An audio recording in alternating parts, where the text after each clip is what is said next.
magiging horny? Fluff or bluff? Fluff.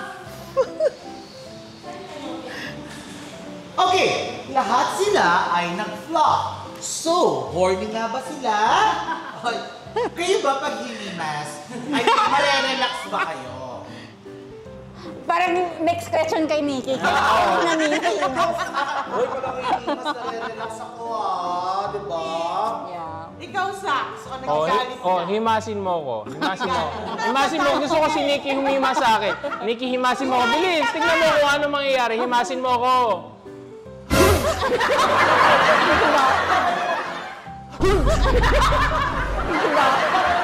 Ay, himasan!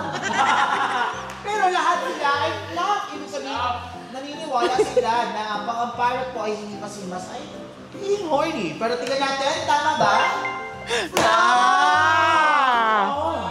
3 points. Lahat nga ng birds. Sabi nga nila, when you pet most birds at the back, it burns.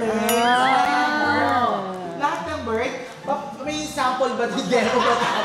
Gusto ko tuloy makita ng live. So guys, nananalo ko yung intrusive thoughts ko. Magpasample tayo, may demo ba kasi? Pinag-initan ako. So ayun po para sa mga viewers, mga ka-unleash natin, syempre lahat, even the dogs, di ba? Parang nakikita natin yung, the sensation. Ikaw din. Oh. Nagustuhan niyo ba ang highlights ng episode natin today? To watch the full episode, panoorin nyo ito sa aming Facebook and YouTube channel. And don't forget to download the Unleash app now.